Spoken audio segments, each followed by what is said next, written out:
and Joe sit down to chat. New ideas spark, they can't be that.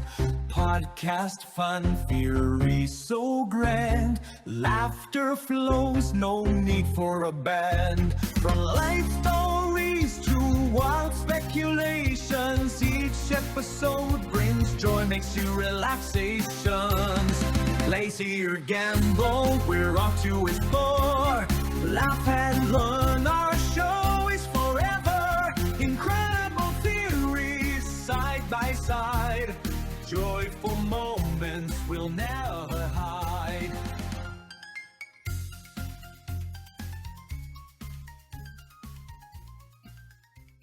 I really wanted to do the three. Just knowing you can't see, so you're just like, all right, he's frozen. They go like 5, 4. Then they come out of it. Just you sitting there like waiting. All right, we got this. Let's go. We're just waiting. It's cool. No, we got it. Just like everybody like who clicked this is like waiting for the video to start. Wait, what is this about?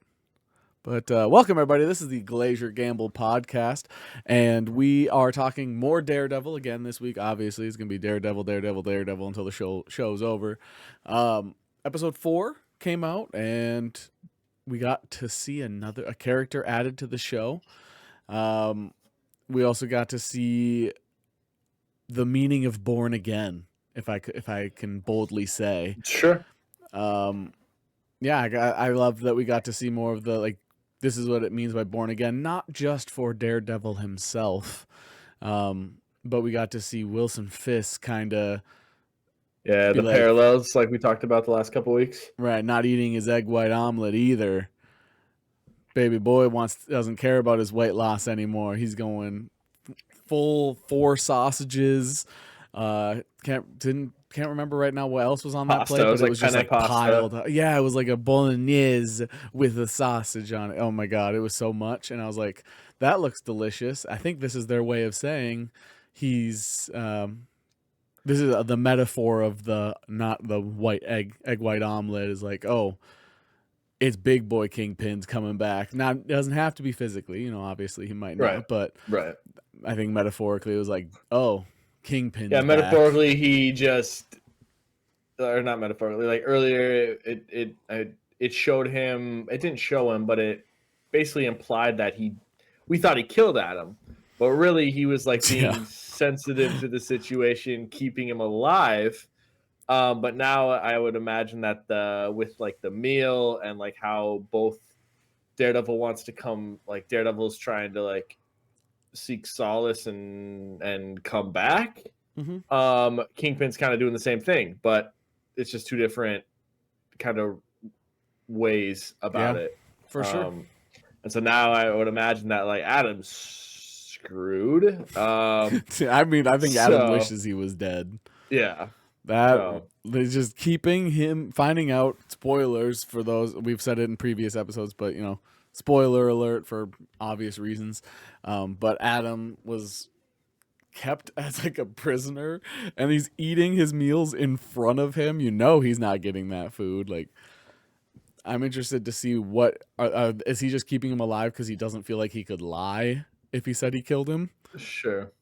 Because like, why not just kill him? Besides enjoying the torture aspect, obviously. Right. It makes me feel like he's like, oh, he's not reformed even slightly because he's torturing. If he was slightly reformed, he would have just straight up killed him. Because this is worse. Yeah, right. And he's been there a while. Like his hair's grown out, his beard's grown out. Like he's unkempt. Right. He's clearly been missing since whatever day it was that episode like 1 took place. Right, where Fisk was talking to Vanessa on the roof. Right. Where he was like, I know about blah blah bblah. Yeah, because he's living with me now. Right. We're bunkies. Yeah. I really liked that whole, obviously it's called Born Again, so they had to paint that sort of obvious image at some point. But I really liked what's his aide's name again? Andy? Burke? No, the young kid that Oh, shouldn't have his job. I feel like it's Andy. Nathaniel? No. Dwight. Eugene. No, it might be a D.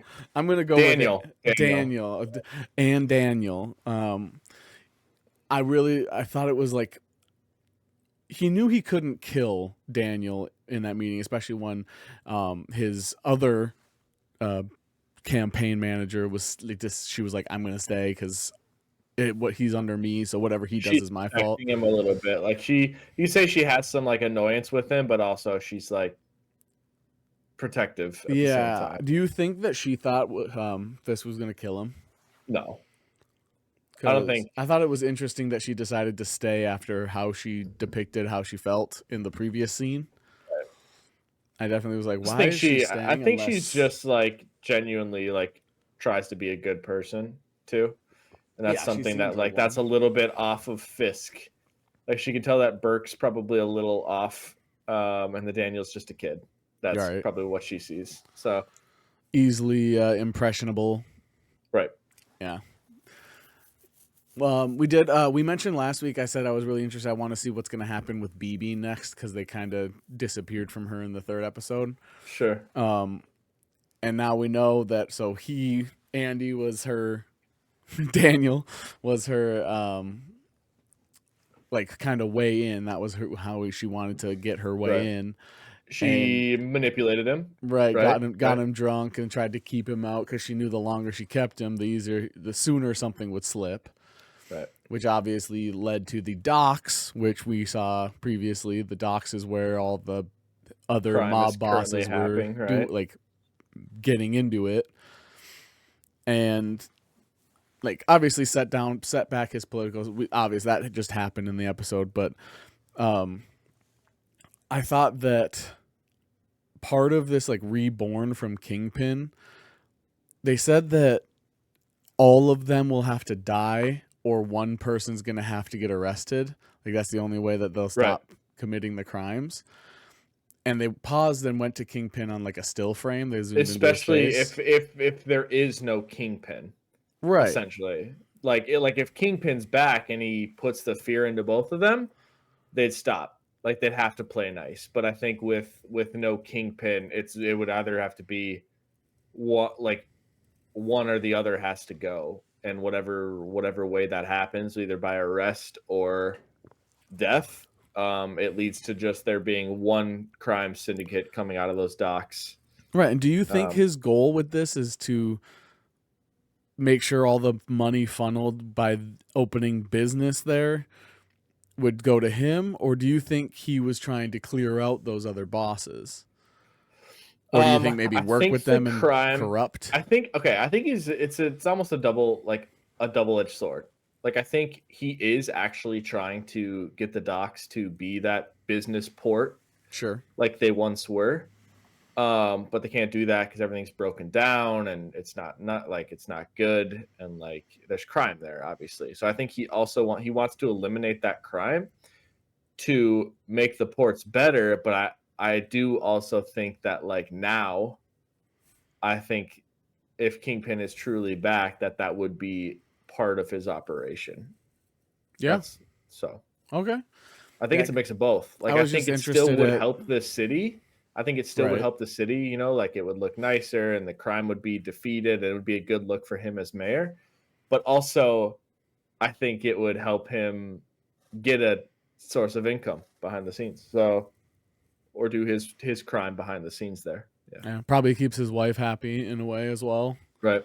Which clearly he wants her to be, but he's not going to sacrifice for her is kind of what I took here was. Sure. He seems infatuated with his own wife. It's interesting to me, the dynamic that they've painted between the two of them. Sure. He's willing to go to the counseling. It makes, and every episode I've mentioned that the counseling seems kind of like a way to make sure that she's tied together with everybody in the story. And sure, like Matt and not Muse she ties yet, with Matt. But eventually she'll tie in with Muse, I think. Right. But ties in with Fisk and his wife, and she tied in with the police investigation. So it was like she's been in everything. And I can't help but feel like with the way Fisk is acting in in like those sessions versus the actions they're having the character do, there is either a deliberate plan by him, or that was the writer's way to keep her connected, like make sure Sure. she's there to connect. I can't tell which Seems is like which. she is the most like renowned therapist in that area also. Right, So, exactly. I mean, big selling book signings as well. Right. Like, Right. So, yeah, she's so connected that I can't tell yet if it's a Kingpin plan or like a writing, just a plan like, oh, Sure. this is our way of making sure she's still there. Because if Right. it's a Kingpin plan, it adds more to this. Like, the audience doesn't know what his end goal is yet. They don't know if Right. he's doing this for the power, because he's kind of turning on his previous allies. Like, it's not obvious what Kingpin's doing, at least not to me. Maybe it is to other people on the internet, but like to me, Kingpin's eventual end game isn't even clear yet. Like, we know Matt's end game. We knew White Tiger's end game. We know every other character what their eventual goal is in the current setting, but we don't know Kingpin's, and I guess we don't really know Burke's either. Sure. But like everybody else, it's an obvious path of where their character is going, and Kingpin could just be like a grenade in a small hole and could end up anywhere. Yeah, you don't know, right? Because you don't know how back he's gonna be, I guess. Right. You know what I mean? Like Right. you don't know how Kingpin's gonna be. And is he going to do this kind of double life thing where outside of the public eye he is Kingpin, and when he's in the public eye he has to put on this Mayor face Fisk. And at some point obviously that's going to break, and Mayor Fisk is going to show his true colors to the people. Yeah. But or is he just going to come flat out and, you know, be kind of like dictator Fisk in the city? Right. Especially with the most of the cops clearing to like being on his side, all the crime is on his side. Yeah, the cop forced to be on his side. Right. Basically. Like the chief is basically has to be on his side because he threatened his family. Right, exactly. Threatened to give out the information that he had a hidden son. Yeah. Yeah, so I love that it's a question mark still, because he could go anywhere. Like, I thought Adam would just be dead. Right. Like, Yeah, I thought they were like, oh, Adam's just dead. And then to find out that he's doing something more sick and twisted is awesome, because, again, the villain is what makes most superhero content sustainable. Sure. And it made Kingpin way more like, I can't root for him at all. Like, you obviously want to try to find a spot to root for the villain so you have a reason to keep watching. And Kingpin, everything they're adding, it's like, God, you really can't continue to support him if you know this, right? Yeah, it showed his not necessarily his demons, but it showed his he's still in his secret life. Right. He's still in his secret life a bit. And then the parallel of Zach side, and Cody. Yeah. Yeah, the sweet get life. The sweet writ life. Yeah. And then the parallel, you know, Matt gets out of bed in the middle of the night and goes up to this just armory of Daredevil stuff that he's got like hidden away on a roof in a roof room somewhere, including his long chain nunchucks and baton. Yeah. And you saw like 5 different helmets. You think you saw the gold one, the red one, a black one, a gray one. So yeah, you saw a good mix of them. Since we're talking about older things that have been out in the past, I don't want to forget we got a Skrull reference. Yeah, we did. Yeah, I feel like that's something I would forget if we continued to talk before I lost the thought. Yeah. But we had a Skrull reference. We got to see more information on 3 different like characters, in my opinion. One of those to me was Skrulls, like kind of one of those acknowledges the fans lines where they have to put that in there so fans don't go, oh yeah.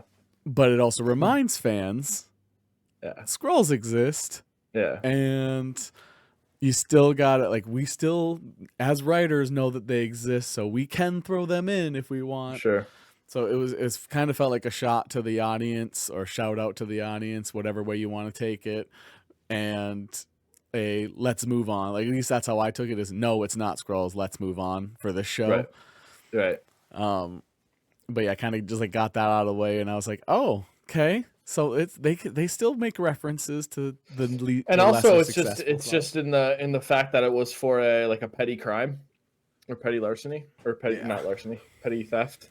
So petty theft, and so like, how many thieves and criminals have used that Skrull excuse Yeah, that'd be interesting. from that point, you know? I mean, yeah, if I was committing crime in the Marvel universe, I would 100% say you don't. It could be a Skrull. It wasn't me.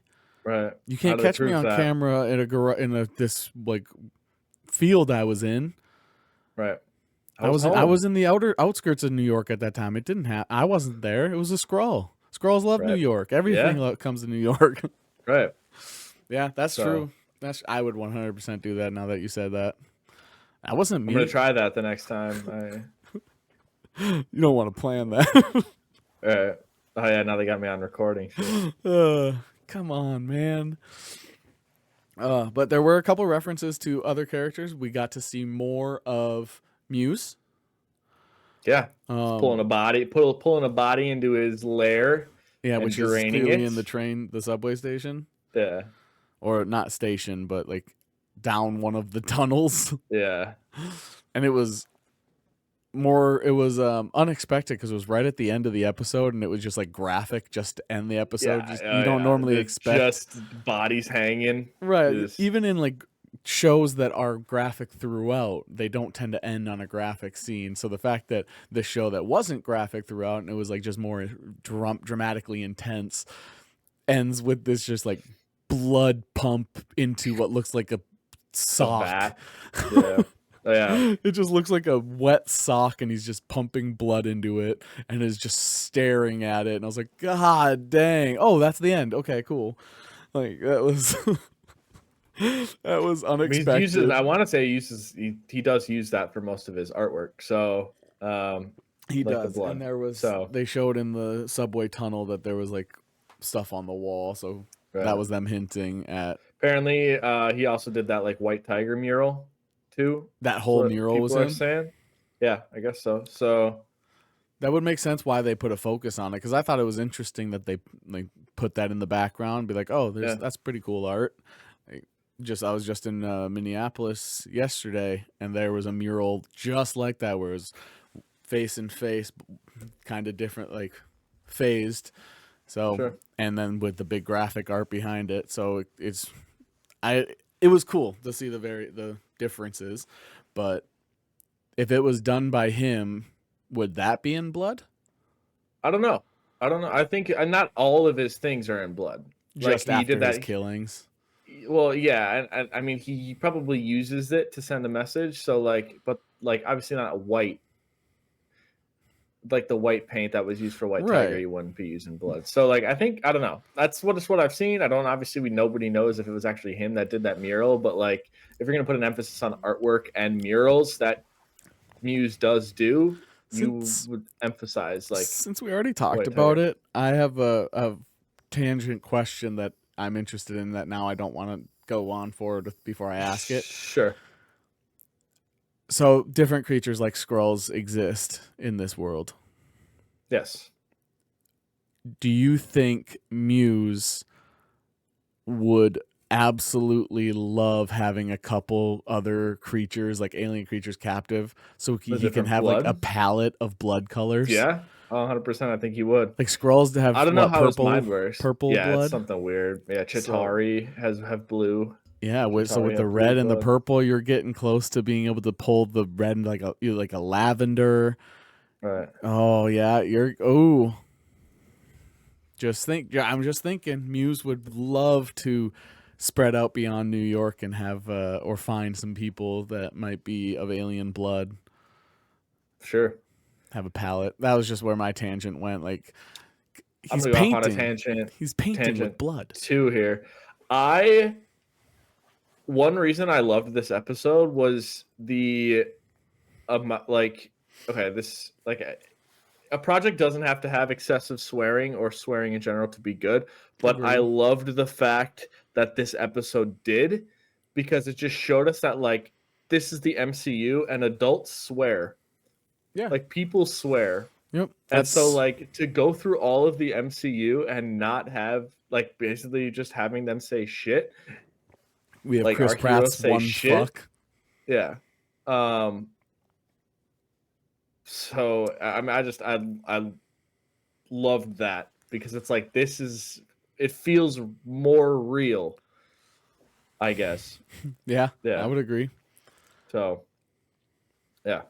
That's the random tangent. And part of like, that, which I think it's funny or interesting that you say that, because when they, again, spoiler alert, but everybody knows this by now, especially if you've been on the internet. Punisher, when he came in, he love it. You saved this because this was like my highlight of this episode. This man. is I figured it'll be our last topic, so I pushed it all the way to the back. 20 minutes into this episode, we can now talk about Punisher. You mentioned swearing, and when they first interact, there's a lot of swearing, and they're back and forth, or at least compared to the average Disney Plus Marvel show. Yeah, exactly. MCU show. It was felt, and a lot of that emotion that you want from that scene that you're looking for, you're not looking for pure sadness.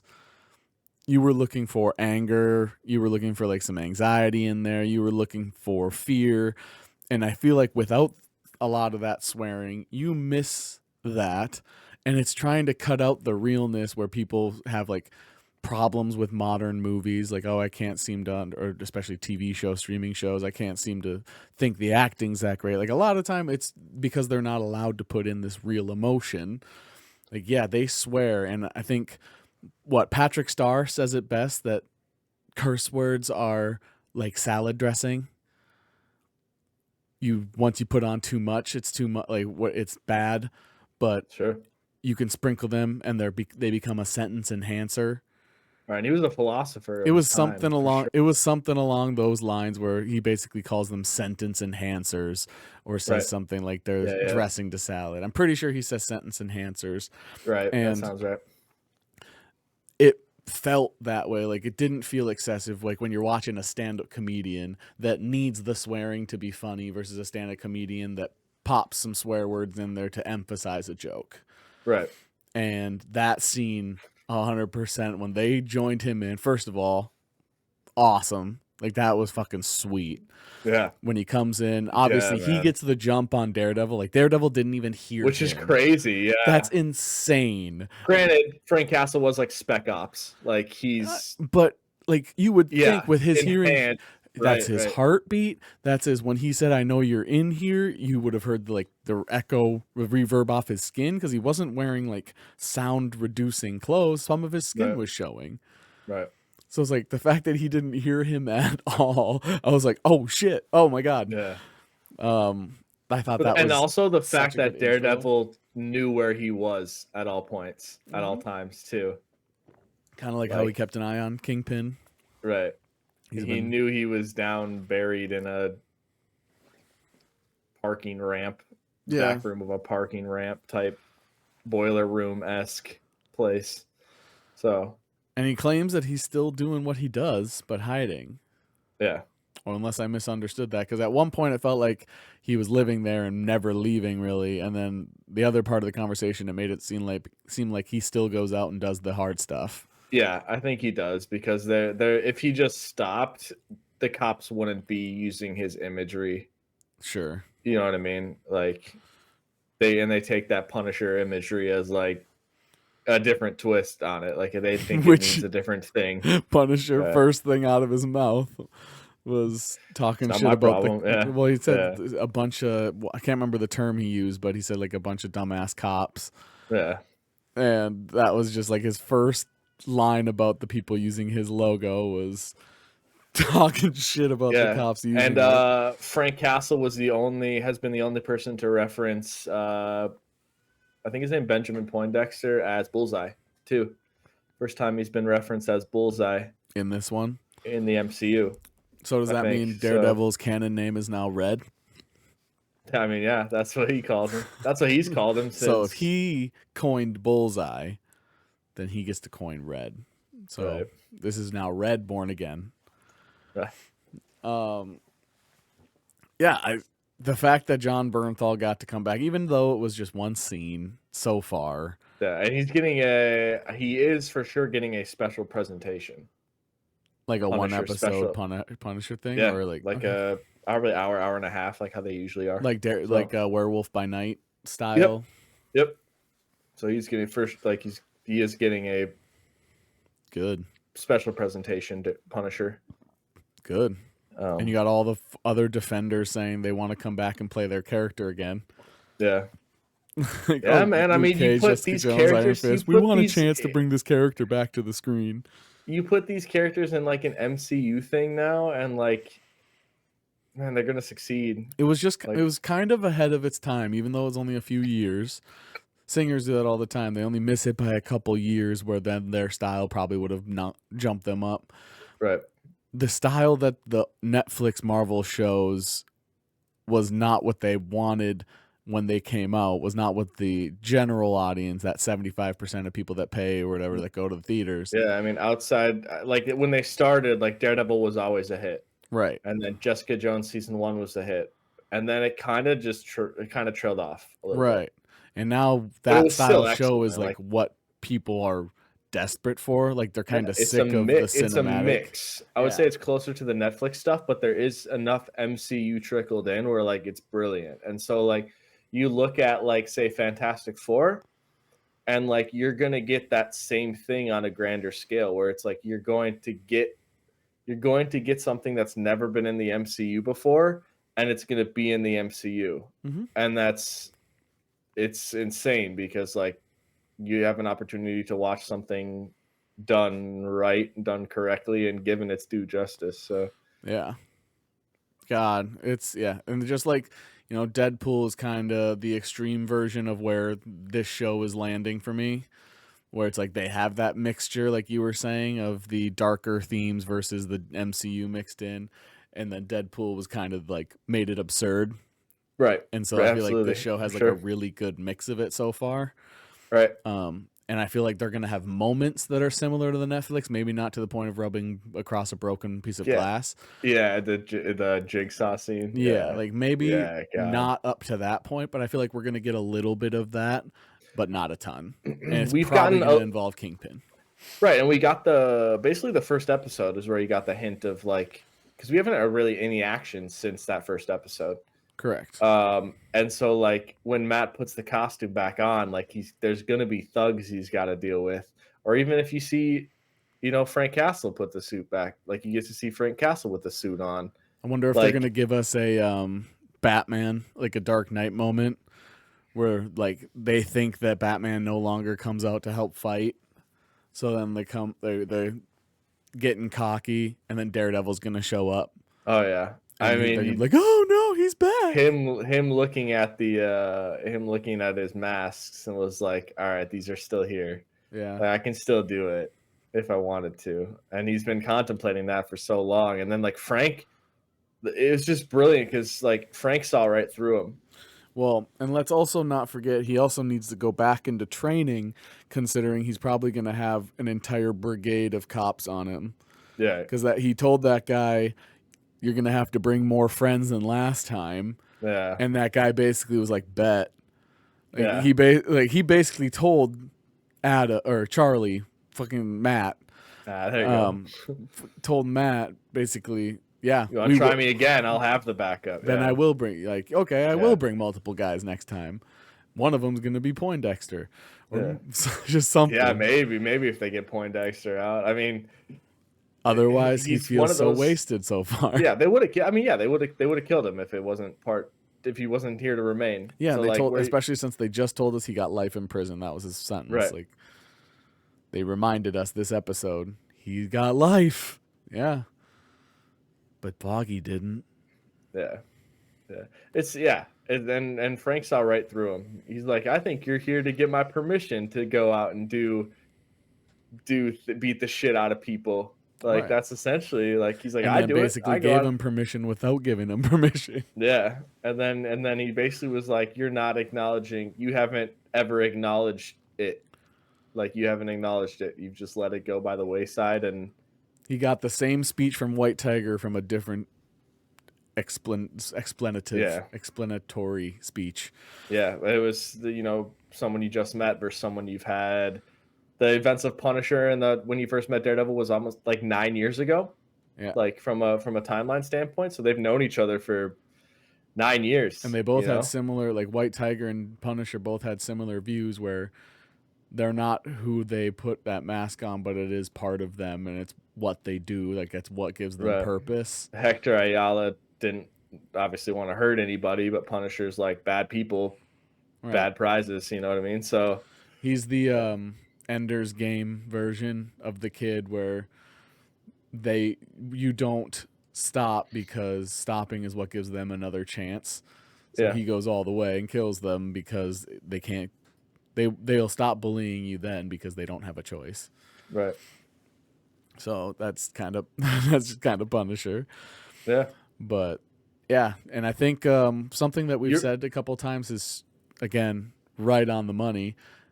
Each episode has gotten better in my eyes, and this was another. Yeah. This one got better again. I thought. Sure. Yeah. I mean, just having John Bernthal, like seeing Frank Castle back is like those cameos in these shows is kind of what holds the shows together. Sure. And ties it to other things. Like you can have a running, like you can do a whole story on Kate Bishop's Hawkeye, but if you don't bring in Kingpin or you don't bring in the other Hawkeye, it doesn't have any ties to anything. So like you can have the Thunderbolts, which is the next project after this. You can have the Thunderbolts and you can have them all together and you can have Sentry, but who else comes in? Like who else ties it to the whole thing? Because honestly, like it's probably Sam Wilson is the thing that ties it to everything because Bucky and Sam Wilson. Sure. So like those little tie-ins are huge to just the MCU as a whole. Right, that has been the MCU. Yeah. I mean cameos, but like story-driven cameos make post-credit scenes were always a thing, and Marvel made it seem like you had to have them. Yeah. So people wait post-credits for movies for rom-coms. Yeah. Yeah. And that just Marvel has set kind of standards, and those connectivity between everything has kind of been their calling card. And they've tried to go away with it here a little bit with you. They want you to be able to enjoy every project without having to watch the previous ones. Right. I will say, while watching Daredevil, I think multiple times I would benefit from having rewatched or watched all of the episodes before this started. Right. Because I feel like they do make references to the Netflix show that you would kind of be completely lost and maybe not even understand why it was there. Sure, yeah. I mean, if you didn't know that, if you didn't watch those ones, you don't even know that Punisher and Daredevil have an interaction. Right. You know what I mean? So exactly. So I think it's part of why they might see a viewer dropping from this show is, I think, because of that, where they do have genuine moments where you would feel lost. Have you watched this as like your first Marvel show? Sure. I also want to say, like, in that scene between Frank and Matt, like, they both showed such a range of different emotions throughout the entire thing. Like, Matt, like, you saw aggression, you saw sadness, you saw, like, not an annoyance, but, like, when they're laughing each other off, and then you see, like, sadness and, like, general sadness from, like, Matt, like, crying, and then you see, like empathy from Frank. Like, you see everything in that scene. And I just thought both of those two did an amazing job to get through that and show those emotions at like the correct times. And yeah, it just goes to show the fact that they probably love working together. And then like just the chemistry together is awesome. I feel like working with John Bernthal would feel similar to the way I've heard people describe Andy Samberg, where I would love to hang out with this guy outside of work, But as soon as you clock in and it's time to work, he wants you to be 100% focused at all times and take everything seriously. And I feel like John Bernthal would be that way, where like you walk in and it is go time, and then they say cut, and he's like, "Hey, man, good job. Let's get this working. All right, I'm gonna head back to my trailer." You go back to the trailer, and he's just like chilling. Yeah. And then you go back in, and they're like, "All right, action," and he's just, "Don't fuck this up. Yeah. Oh yeah. Take I mean, this that's seriously. almost We're like running lines. Let's do this." like Jeffrey Dean Morgan coming out to do his first Negan introduction scene, and he said he didn't know how to react right away because like he popped out of that RV and he had 13 people absolutely terrified of him, and he's like, dude, these people mean business. This gets me like, hard. These people mean business. And I think I think that very much is like John Bernthal too. So God, the human nature of that, just a little tangent here, of like being Jeffrey Dean Morgan, where you walk out and like you're supposed to walk out feeling cocky and powerful, and then you walk out and all those people are doing such a good job that they display like genuine fear, and you're like, oh wait, I'm supposed to feel powerful, and that just probably shot into him like, wow, I am powerful. Yeah, right. So that feeling must have been crazy. Like, that probably sticks with him to this moment. Yeah. But John Bernthal, Charlie Cox as well, like, so good. And we've mentioned it every episode. The acting is really just awesome.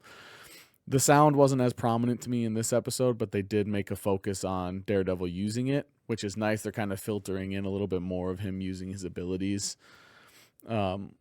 Without the action, I feel like you kind of need those scenes to remind you, like, nope, this isn't just a crime show. Right, yeah, because he tried to see if the cop's heart rate changed in regards to like killing White Tiger, right? And he knew he wasn't lying, like he didn't know he was telling the truth, it. but he was surprised by it. Huh. Yeah, and yet hearing that guy in a crowded room, being able to point out that guy's footsteps, right. knowing that's how him, he couldn't hear Punisher in a room by himself with no noise. Yeah. Like, just Frank Castle. That was out of the entire episode, the insane ending with Muse, where it's like the shock factor, the Adam being alive but in an insane, way worse way, shock factor, Charlie Matt going back and training again with his naughty chains, shock factor. And yet the only thing I can think about is Punisher was able to not be detected by this freak. Yeah. Matt knew he was there. And so, like, Matt knew he was there, but he's dead. If Punisher wanted him dead, he'd be dead. Right. Like, that's how hidden he is. And like, I saw a lot of the online world overreact, saying like Punisher could take members of the Avengers. I was like, he's just a dude with guns. Like, that's part of what makes him amazing.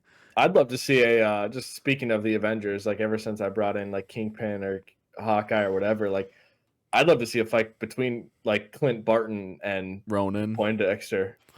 Like, because Hawkeye's got pinpoint accuracy too, but so does Bullseye. In a way different way, yeah. So Bullseye's weapons are quicker, but Hawkeye would, I feel like, because of his training and everything, would be so ready for everything. Spec Ops too. So like, yeah, God. Oh, that would be a good fight. I still prime Clint Barton versus Benjamin Poindexter. I'd still probably take Hawkeye. Right. I'm a little biased. Be interesting to see. I probably would take Hawkeye too, but like Poindexter now's got that metal spine too. So like, I'm a horrible human being. I'm a horrible, horrible human being. Pooh. You were talking about Poindexter, and I wanted to be like, is this Hawkeye pre or post snowmobile or snowblower? Right. That's funny. And I couldn't bring myself to do it. I know sometimes dark humor like that is funny, and I made myself laugh in my head, but that's probably not appropriate. That's funny. Oh God, I still. Just make sure Clint Barton doesn't get a gun in his hand. I'm just telling you. Stop! We gotta stop. We gotta stop. Oh, Overall, though, I really liked the episode, and I can't wait to see what's going to happen next. As always, it keeps getting better. Do you have anything to add to that episode? No, I'm trying to no, transition away from. I thought it was awesome, and I mean, just I'm probably gonna after this, I'm probably gonna go rewatch that Frank Castle scene again, just because I want to. Just edging yourself. Nah, that's how we do. All right, well, let us know. Was that the best episode yet? Are we happy that his niece, that White Tiger's niece, got to take his outfit, so the leaks are probably true and she's going to be White Tiger at some point? Are we happy about anything that's happened so far? Are you mad about anything that's happened so far? What do you think Kingpin's end goal is? While you're here, remember to like, comment, subscribe, share. Tell everybody that you know, hey, this podcast is kind of okay. You should check it out. Want to let you all know you do look great today, though. GG. GG.